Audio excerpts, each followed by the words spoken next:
All right, we've all seen the rumors that Marathon cost over $250 million to make. That's not including post launch updates, it's not including marketing, just to ship this thing. And right now, it has less than 20,000 people playing it on Steam at like peak hours. Of course, we don't have numbers for like PlayStation and Xbox, but that's like down 70% from its launch peak of 88,000. And I know everybody will be like, Steam numbers, they don't count for everything. Yeah, Marathon is also on PlayStation 5 and Xbox, but PC accounts for 70% of the player base apparently. Every season that Bungie ships adds to that total. And we haven't seen concrete sales figures from Sony or Bungie.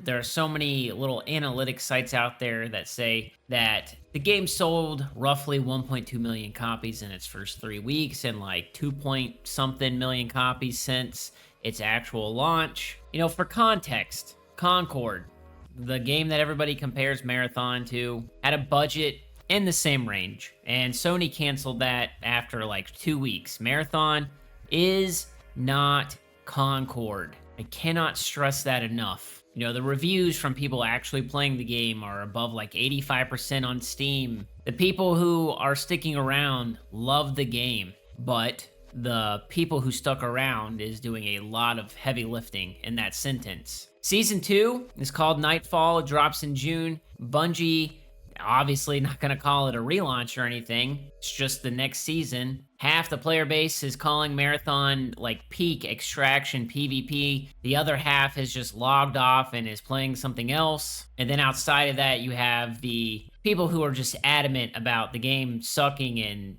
you shouldn't play it and I want to see Bungie fail. The internet is a weird place now. But taking a step back and looking at Marathon's quote unquote problems, I think the question is not whether Nightfall is bringing new content, because it obviously is. The question is whether that content is what the game needs right now. My name's HoloTide. If you enjoy Marathon and Marathon content, make sure you subscribe to the channel. I could be your third favorite Marathon YouTuber.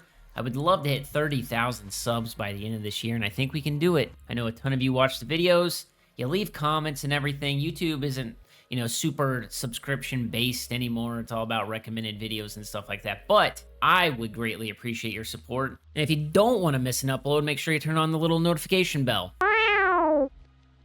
All right, so a new map, and I say new in quotations because it's just Dire Marsh at nighttime, but we're going to get into that a little bit more later on, does not fix a broken loop. That sounds obvious, but it feels like the thing that Bungie is kind of dancing around when it comes to Season 2. I think Season 1 should have been really Season 0. Bungie is doing a lot of learning. Players are doing a lot of experimenting, figuring out what they like and what they don't like. And there are people who have, you know, already hit level 100, have completed the battle pass and all that stuff, and they've just kind of ran out of things to chase. You know, maybe they hopped in cryo, maybe they're not into ranked. There was no new extraction mechanics, no real meta disruption other than, I guess, recon becoming really meta. It just felt like the same zones just getting quieter week by week. The mid-season update did bring carry along with commendations and balance passes, and players came back. You know, the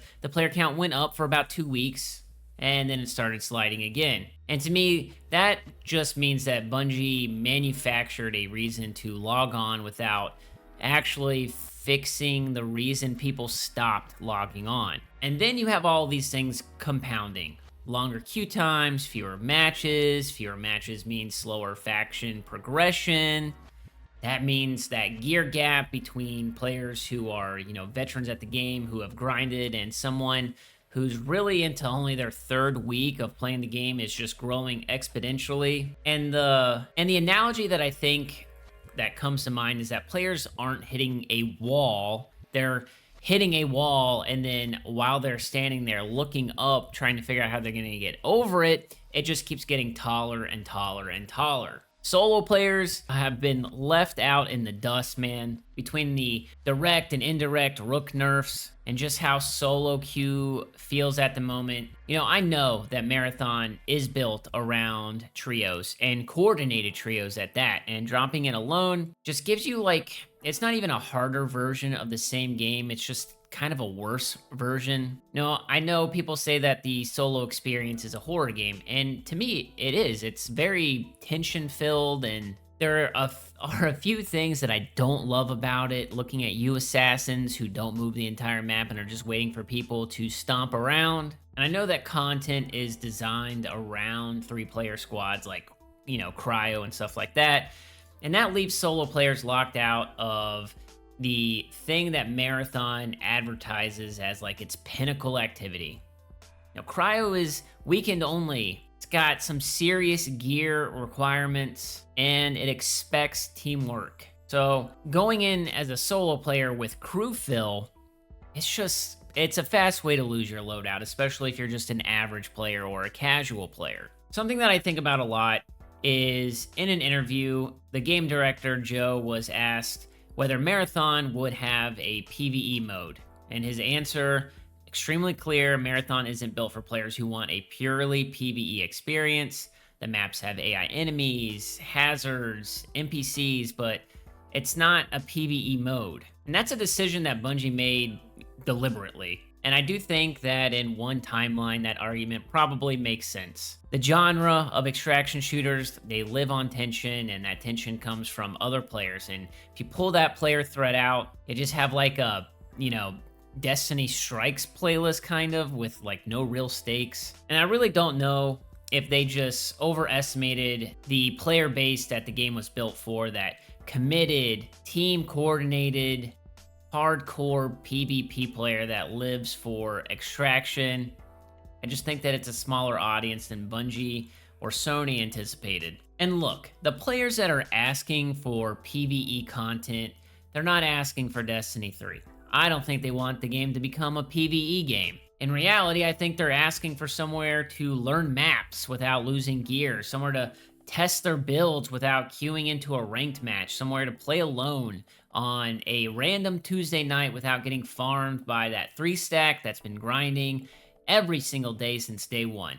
A ton of people have asked for a training range, and that does address part of this, but like a little dedicated PvE mode, or a no PvP rook, like spy mode where solo players can run contracts against AI only with diminished rewards, I think would address this. When I get on Marathon, I feel like there's no opportunity for me to warm up unless it is like a rook run where I go in the outpost and I'm just trying to, get my shot ready for when I actually play the game. This is like a stepping stone between the onboarding mission that they have and then the rest of the game. I know everybody loves to compare Arc Raiders to Marathon, and I definitely think that the audiences are very different, but Arc Raiders is extremely more approachable than Marathon. There's a reason why it has so many more players on just Steam. I'm not here to argue whether or not Arc Raiders is an easier game, but it clearly does have more people playing it. And I think that a significant part of the community that plays Arc Raiders definitely skews towards players who want to just play a game without punishment, and that punishment that Marathon kind of just defaults to. I think the refusal to carve out any space for that player type is just the wrong decision, and I really do feel like it wouldn't take away from the game. Marathon to me is almost like Halo, where there are so many different types of modes that could be successful in this game, whether it's a BR mode or a PvE mode or a Rook Spy infiltration mode or a PvE strike mode or a Horde mode or an arena FPS game. Like, I think Marathon can do it all. And little by little, you start to build on top of what the game released as. You start offering more types of ways to play the game, to get into the game. Because I'm not sitting here advocating that Marathon goes away from being an extraction shooter, because I do love this game. I just feel like it is extremely hard to get into, but that's just me. Looking at what's coming in Season 2, there's a couple of things that Bungie has addressed and a couple things that they have not. One of the most requested features, like I said before, was a training range kind of thing just to test weapons and builds. It took Destiny 2 like 10 years to get that. And in a game where it's like loot driven and every run that you load into has a risk of you losing your gear, testing new builds inside those matches means that you're going to pay the ultimate price if you just don't know what you're doing yet. It could have took tens of hundreds of hours to come across some of these implants that are like gold and stuff, or using like the gold weapons. That has not been announced for season 2, and I highly doubt that it's coming. Duo queue, on the other hand, actually got addressed. Bungie did launch an experimental duos mode, and they have said that it's going to be coming back in season 2. That makes me happy. I actually loved playing duos. We can talk about other things like the UI. I don't think that it's going to have like an overhaul for season 2 or anything like that. Monetization and stuff. I don't know really what they're doing with the skins in this game. I assume that they're just not trying to push it because it would hurt them narrative wise if they were like, oh, our game is, dropping players, but here's a $40 skin bundle that you can buy. I think they really do want to like focus on making the game better before they start selling stuff, but then, you got to make money to keep the game going. So it's kind of a weird gray zone. And like, I've seen people actually complaining about the shop because there's not enough stuff in there being sold each week. And that's kind of crazy that that's the timeline we're in, but oh well. But as for like what we do know that is coming in season 2, the cradle system is interesting to me. From what I understand, it lets a player sculpt their runner stats more directly rather than just kind of inheriting that shell system that you can see on like the loadout side, I think on the left hand side where it's got your agility and all that stuff. So that takes that build crafting from being more of a passive, side thing to where it's actually something that you can theorize and mess around with. I do think that matters for retention. I see people, theorizing between game sessions and YouTubers and stuff talking about like the best setups for each shell. Nighttime Dire Marsh looks like it's going to have a heavier AI occupation kind of thing and reduced visibility. Obviously, now that map is already pretty rough with fog, so nighttime, I hope it's not just like some games put a blue filter and say night. And I think we've seen some like teases and some videos where it's not that. It looks like it's actually dark out. And I wonder with the increased AI side of things, if that means there's going to be like less teams. I would love to see a compiler on that map. Maybe this is that more PvE mode that people are asking for. We will see. But hopefully all these things are good enough to shift how the map feels without, having to drop an entirely new map. We're also getting that new runner shell, the Sentinel. Hopefully that adds some more unique game style and stuff like that, like just enough that people will think about using them or make engagements feel different. Also, side note, I definitely think that Bungie needs to show off Season 3 in some capacity, even before Season 2 launches, like not hint at it, but like confirm its name, a feature that's coming out, a date window. I think that people want to know that the studio is committed still. I think uncertainty makes players stop investing in a game before the studio really gets a chance to actually fix the problems with the game. So I would really like to see them just, mention Season 3 at this point. I know we're not at Season 2 yet, but just a little sprinkle. Something that I think a lot about and see sometimes from the community is like Taken King and Forsaken and stuff like that, how these were like relaunches of Destiny and they brought all the players back and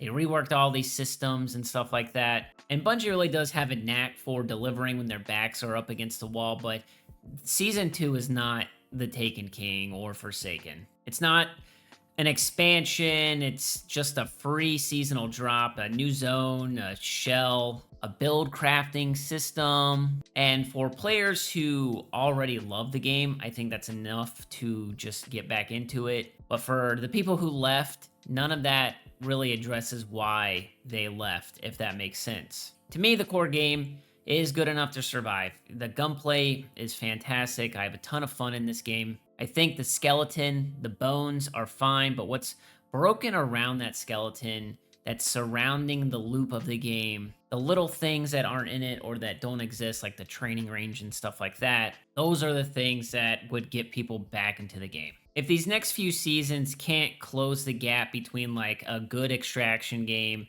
and a game worth playing every week, or you got to hop on because your friends are on, then I do have a lot of concerns going forward with this game. And it's a game that I love. Again, like I want to see it succeed, I want to see it thrive because I think that it's a good game. But it's 2026. First impressions matter. People move on extremely quickly. I mean, even Arc Raiders is seeing like a huge drop in player counts just because people don't play the same games forever. You know, you don't really main games anymore. There's something new every week coming out. But hopefully, with the start of season 2, we start to see some real changes. And let me know in the comments down below how you feel about season 2, the future of Marathon, and what you would love to see come to the game.